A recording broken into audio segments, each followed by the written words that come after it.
Hello, everybody. Welcome back to New York Talk. This is the instant reaction, and hey, a result nobody saw coming. Literally, nobody saw Rotherham winning 4-0 away at Exeter. Both set of fans, I think, are in equal amount of shock from that result. Mm. But a good performance. We'll go through it in a minute, Tom. But not a spectacular performance. Not even a 4-0 performance. Let's be honest. If we won that game 1 or 2-0, you'd have gone, that's probably about right. Mm. 4-0 absolutely flatters us, but you got to take it. Yeah, four flatters us, nil doesn't. I Yeah. think one or two nil would have worked, but all four goals were good goals, well crafted, Mm. good finishes. Um, Nombe doing what Nombe does so often for us, and just providing, and then everything else just kind of fell into place, didn't it? But as you say, four I think flatters us, but the nil aspect was pretty dead on. I don't think Exeter did much, if at all, if anything, really. No, I agree. I thought it was really, really good defensive performance from us, even with the five at the back.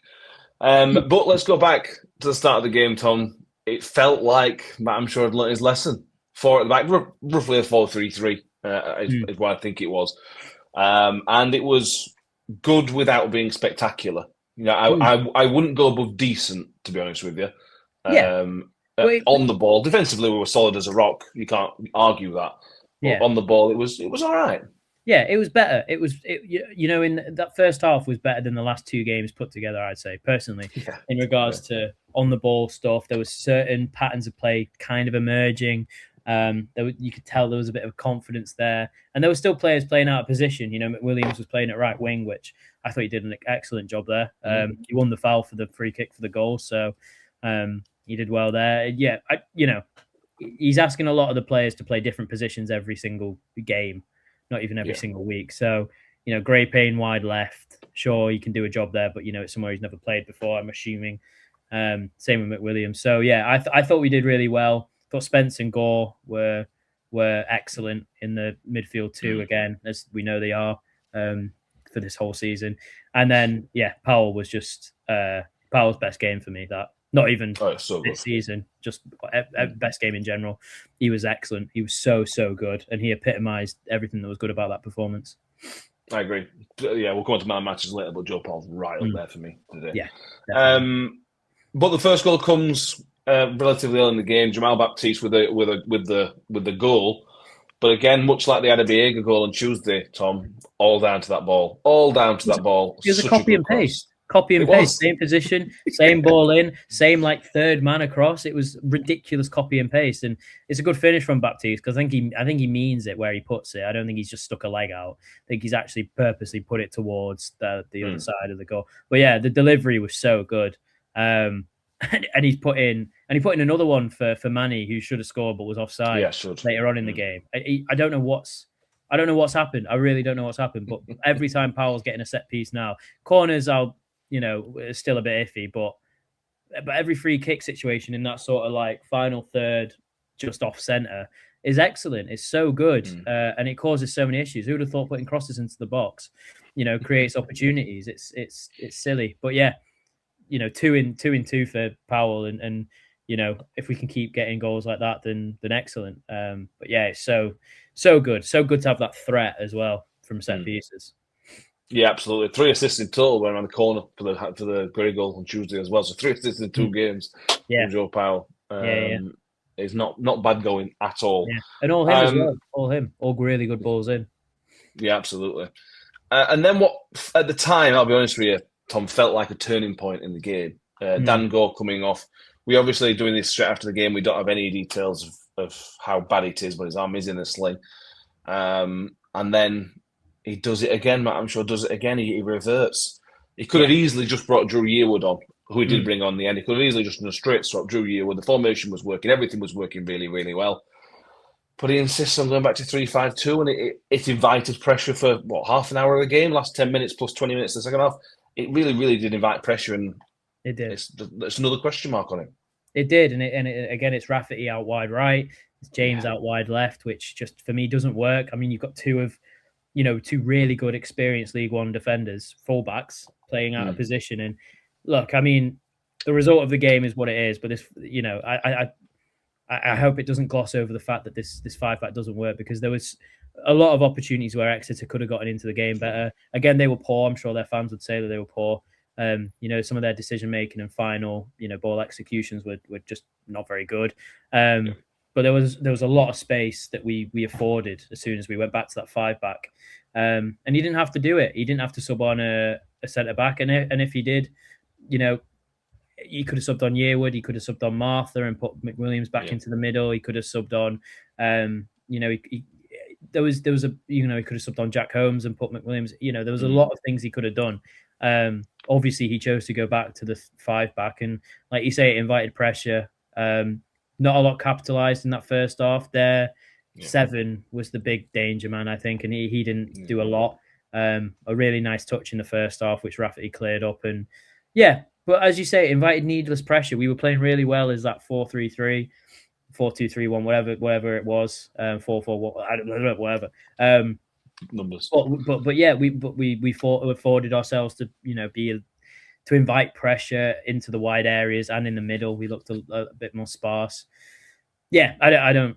Again, we've won this game 4-0, and everyone's gonna love it and everything. But again, for me, it epitomizes the fact that this 5-back doesn't work. Is kind of a bit extreme because it clearly can have an effect, but it definitely has its cons, and its cons are, you play against a team that are on it, and they'll punish you. So, ifs, buts, and maybes about the game.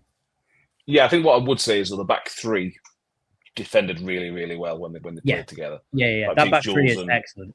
Really good. We've got to sort wing back situation. If you're going to play it, you've got to sort it out. But that's what I mean. If you have Coletta and Hall and they're both on form and they're both firing, and you play that system and you counter like we did today, then nobody's complaining. But and this is no disrespect to James and Rafferty, they can't do it. They don't know how to be wing backs, and they can't do it that consistently. So it's tough. But 4-0 win. Result is all that matters, isn't it? When where we are. Absolutely. If we're 12th and that happened, we'd probably be more critical of the performance and setup. But we won 4-0. That's all that matters when you're second bottom. We're second bottom. Second goal comes from Joe Rafferty. My first thought was, what the hell is he doing up there? I don't understand how he's in there on 6-yard line, Tom. What the hell is he doing? A cracking finish, though. He should be there really more often. Really good finish. So good that the referee didn't give a fuck. I thought the referee was really good today, apart from some ifs, but some if he challenges and non-yellow cards and whatnot. But I thought the referee was excellent. Nombe didn't touch their player, even on the replays, real time, whatever it is. He didn't do anything to him. He's just stronger. The guy falls over, expects a foul, doesn't get it. 9 times out of 10, they are giving us fouls, by the way. So good on the ref for actually not giving it. And then lo and behold, Rafferty's your centre half turned right wing backs in the box and puts in an outrageous finish.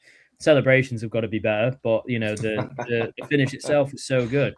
And that's what that's the joys of having this wing back formation, right? Is because your wing backs join in on the attack and can get you goals, as Hall has done earlier in the season, and Raf started, maybe starting to do now. But a good goal, good, and then we needed that cushion as well because we weren't playing well just before it. We looked under pressure. It killed the game, didn't it? We also got 2 more goals, but that took it away from Exeter. They weren't coming back from that. No. Nombe's done really, really well. One of his assists of the game. He might come into another match. We might pick him in a minute. 2 more goals to talk about. First of all, make sure you've liked this episode if you haven't done so already, and subscribe if you haven't done so already. We appreciate you being with us. 2 more goals to talk about, though, Tom. The third one comes from the youngest goal scorer in Rotherham United history, Harry Gray. I can't remember who put the ball over the top to him. McWilliams. But it's McWilliams. Such a good ball. Really, really good ball. You don't expect that from McWilliams either. No. And I think this is a great finish. Some people may disagree that it's just what it is just keeper should have done better near post, but it's a classic great striker's finish. Most strikers would have gone across the goalkeeper to the far post and may well still have scored.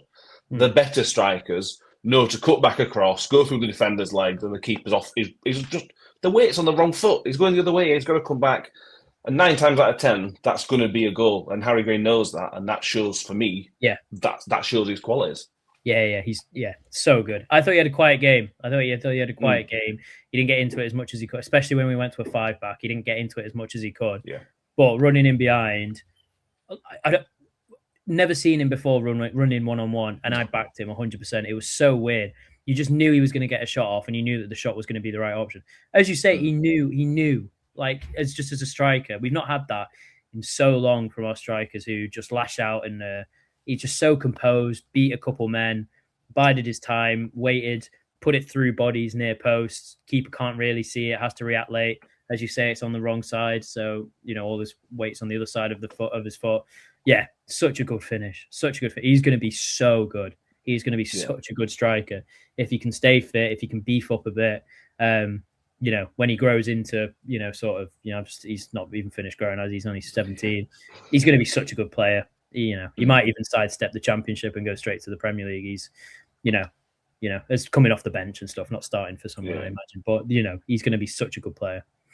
He's got that knack about him. He's just got that knack about him where he's just a goal scorer. You trust him. Not trust him as well. You trust him. And as a player, you must trust him as well. But Williams putting that ball over the top wasn't just a, needless. He would have kept it if it was someone else.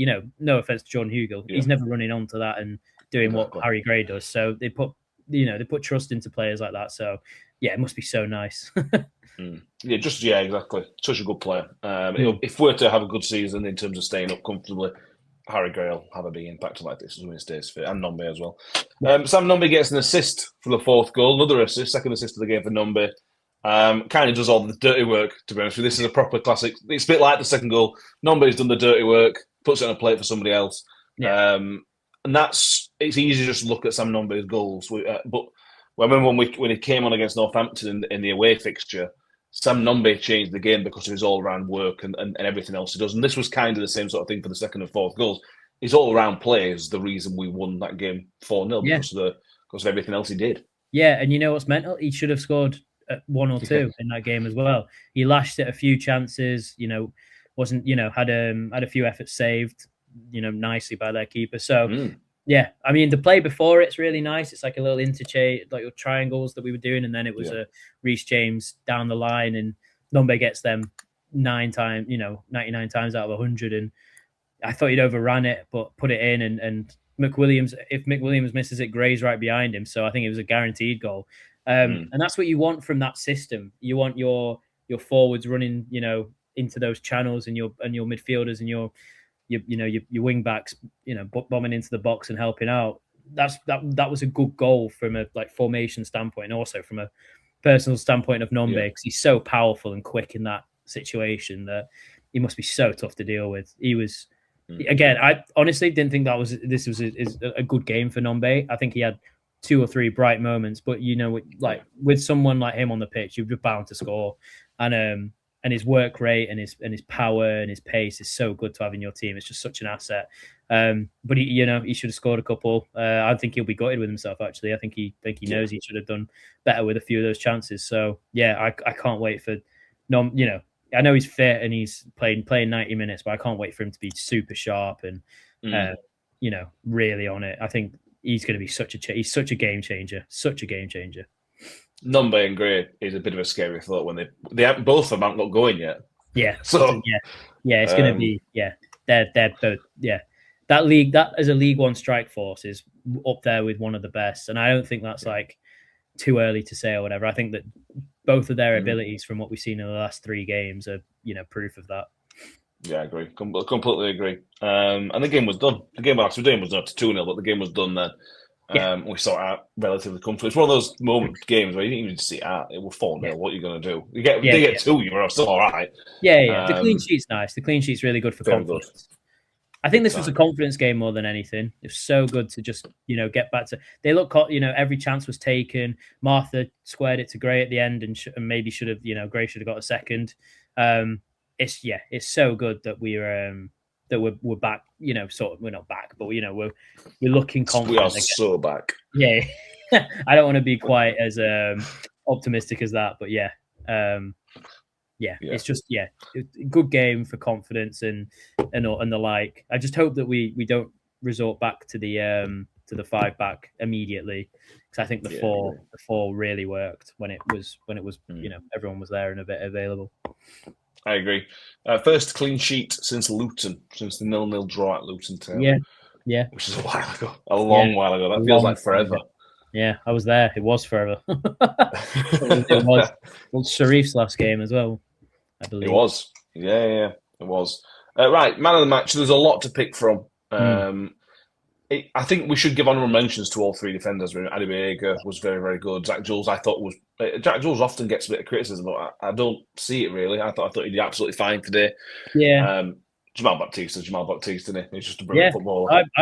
I'd put him up there with more than an honourable mention. I thought he was excellent. Mm, Nothing yeah, got past him, apart from that no, one lad when he blitzed him. Absolutely, just absolutely blitzed him. But yeah, yeah. other than that, he was so solid defensively. So solid. Mm. Yeah, I agree. We mentioned it earlier, but my pick's Joe Powell. We've been super critical of Joe Powell at times on this podcast, and I stand by everything we've said about him. But these last three games where we have performed better, it's because Joe Powell's playing well. 100%. The best thing, the best positive I can say about him is there was a time where he was doing something today, and I thought it was Keane Spence. I just assumed it was Keane Spence chasing somebody down and being ratty and being horrible. If Joe Powell can start bringing that kind of side to his game, that's another level for him. It is just another level he can take his game to. Yeah. And he has done that Tuesday night, and he has done that even more so today. For me, it's comfortable. It's Joe Powell today. What about you, Tom? I think he was excellent. I think he was really good, and I think probably based on everything in the match, he was man of the match. But I'm going to give it Sean McWilliams, and only because he's come under so much slate in the last few games. But I thought he was excellent today. He was playing out of position at right wing. He was the out ball quite a few times in that first half. He was making dangerous runs. He was excellent, and then he got put in the middle, and I think he did an as good a job. That ball through for Gray was excellent. He got a goal and an assist. So for me, it's McWilliams, only because of how much stick he's kind of come under, especially on here, from all of us. And I think when he's good, I think everyone else around him's better as well. Same with Powell. Yeah. When he's good, everyone else around him's better. Because, I mean, out of those midfield three, Spence was the worst one, and he didn't have a bad game. He just, the other two outshone him. And that just shows the levels to which, we can kind of get to. And, Spence is still coming back to fitness, and I'm sure there's loads more to come from him when he's fully fit and firing as well. But again, he had a great game. I don't think there was one player in that team that had a bad game. Joe Rafferty was excellent. James was, especially playing with broken ribs or whatever it is, was good. They were all, Gore before he went off, I thought was having a good game. They were all excellent. They really were, and even the lads who came on did their job as well. Martha and Yearwood, and Manny. I can't say his second name. Yeah, Adebayor. Yeah. Okay, there you go. I was just in that moment. I was really worried about what was going to come out. They were all. Yeah, they were excellent. It was just a really good team performance. There wasn't one player that was, shoddy or underperforming. Everyone sort of. It was a proper team performance. Maybe we weren't good on the ball. Maybe we weren't. We were still hoofing it up long and still not making stuff happen. But defensive off the ball, they ran for each other. They fought hard. They just wanted to win more than Exeter. I think overall, Exeter were pretty poor. I think kind of underestimating us going into it. But super happy. It's one of those performances that makes it criminal, the fact we were second bottom in the first place. This team is so much better than that. And that's, we'll give Matt, I'm sure, his moment, but that is a lot down to management and coach and tactics and whatever, where we were, rather than the players. So we often get criticised for saying that these players are good players. Mate, they are good players. They are really, really good players. The players aren't the problem. Yeah. They're good players, and this is a crap league. We've said it all season. This is a crap league. Anyone can beat anyone. Exeter hadn't lost at home in 7 games or something, or won the last 7 games, and then we've just tore them apart. They didn't look like they were going to score. They looked like they were going to concede every time we went forward, and we just tore them apart. And we're on the worst run of our history. So anyone could beat anyone in this league. I wouldn't write anyone off really. And these players have shown today that they're more than. Yeah. Absolutely. Takes out the relegation zone as well. Takes a bit of pressure off from that side of things. As well. Going into a very tough game next week, it kind of takes a bit of pressure off that as well. But yeah, we will end it there because we've done 20 minutes, which is longer than we normally do. But it's 4-0. Well, come on, get off us back. Yeah. 4 goals to talk about. That's 5 minutes each. Yeah, exactly. Thank you all for joining us, and I'm very happy to do such a positive show for the first, what feels like a proper positive show for the first time in a while. So thank you for being with us, and thank you for sticking with us with the crap, where we can now talk about some positive stuff. Accidentally, make sure you've liked this video. Make sure you give a video a thumbs up if you haven't done so already. That lets people know that you think it's good. If you do think it's good, and if you haven't done so already, please subscribe. The numbers keep shooting up. We've already chucked another 50 subscribers on from after the 2000 we hit. So please do keep subscribing as those numbers tick up. We'll be back Sunday evening for the full review of the Exeter game with a few more voices to give a bit more views on it as well. Thank you very much, Tom, for being with us. We will see everybody next time. Thank you all for watching. And as always, up the Millers. Up the Millers.